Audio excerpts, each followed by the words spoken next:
for the चलिए मैं समझ गया, हो गया आपका सवाल। क्या कर्नाटक की हार बीजेपी अब तक नहीं पचा पाई है? आखिर कर्नाटक के सवाल को बीच में क्यों काट गए अमित शाह? चलिए, मैंने कहा ना आज राजनीति की चर्चा नहीं करनी है। दोस्तों, मेरा नाम है कुमकुम बिनवाल। बीजेपी के चाणक्य और केंद्रीय गृह मंत्री अमित शाह, जिन्होंने प्रधानमंत्री मोदी के साथ मिलकर कर्नाटक में खूब प्रचार किया, रोड शोज किए, यहां तक कह दिया कि अगर कर्नाटक में कांग्रेस की सरकार बन गई तो यहां दंगे हो जाएंगे। लेकिन उसके बाद जो नतीजा आया वो बीजेपी के लिए एक बड़ा सबक है। सबक ये कि जब आप राज्य के मुद्दों से हटकर तमाम दूसरे मुद्दों पर चुनाव लड़ने की कोशिश करेंगे तो आपके सबसे पॉपुलर नेता भी आपकी नैया पार नहीं लगा पाएंगे। इसीलिए अब एक वाक्य के बाद आज एक बार फिर से सवाल खड़ा हो गया कि कर्नाटक की हार क्या इतनी बड़ी थी कि बीजेपी उसे अब तक डाइजेस्ट नहीं कर पाई है, पचा नहीं पाई है। दोस्तों, आज केंद्रीय गृह मंत्री अमित शाह ने संगोल को लेकर एक बहुत ही महत्वपूर्ण प्रेस कॉन्फ्रेंस की। संगोल जो भारतीय परंपरा की एक बहुत बड़ी धरोहर है, बल्कि सत्ता हस्तांतरण को लेकर भी एक लंबा इतिहास संगोल के साथ जुड़ा हुआ है।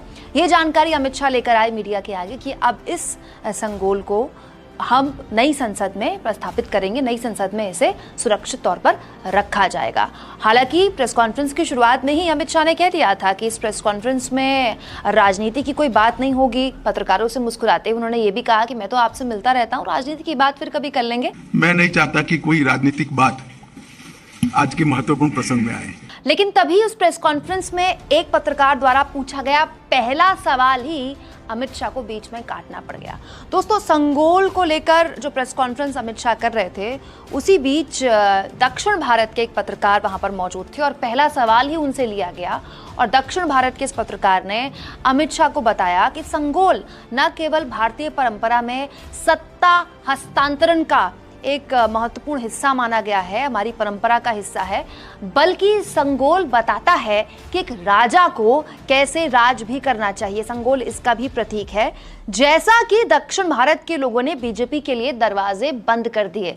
ये जो पत्रकार थे दरअसल कर्नाटक की बात करना चाहते थे, लेकिन जैसे ही दक्षिण भारत में बीजेपी के लिए दक्षिण भारत के लोगों ने दरवाजे बंद कर दिए, यहां तक पत्रकार आते अमित शाह ने क्या किया, सुनिए और उस पत्रकार का सवाल भी सुनिए। The southern India people have shut the door for the BJP for the चलिए मैं समझ गया, हो गया आपका सवाल। नेक्स्ट।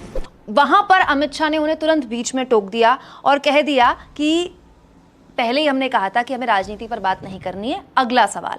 अमित शाह अगले सवाल पर आ गए, लेकिन अगला पत्रकार सवाल पूछता उससे पहले ही उसी पत्रकार ने दोबारा अमित शाह से क्या सवाल पूछा, सुनिए। नेक्स्ट।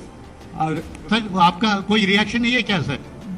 चलिए, मैंने कहा ना आज राजनीति की चर्चा नहीं करनी है भाई। आप इतना सुनकर भी इतने सन्नीय पत्रकार होकर करते। और उसके बाद अमित शाह आगे बढ़ गए दूसरे सवाल के प्रति, लेकिन पत्रकार ने जो सवाल पूछना था वो उन्होंने एक तरह से पूछ लिया और जो जवाब उनको मिलना था अमित शाह ने बिना उस सवाल का जवाब दिए काफी हद तक उस सवाल का जवाब दे भी दिया, क्योंकि जुबान के जरिए नहीं अमित शाह का चेहरा बता रहा था कि वो इस सवाल को लेकर कितने असहज हैं, कर्नाटक के सवाल को लेकर। तो बीजेपी के चाणक्य की कर्नाटक की हार के एक सवाल पर इस तरह से कन्नी काटने पर आप क्या सोचते हैं दोस्तों? कमेंट बॉक्स पे जरूर लिखें। चैनल को ज्वाइन भी करें, सब्सक्राइब भी, और हर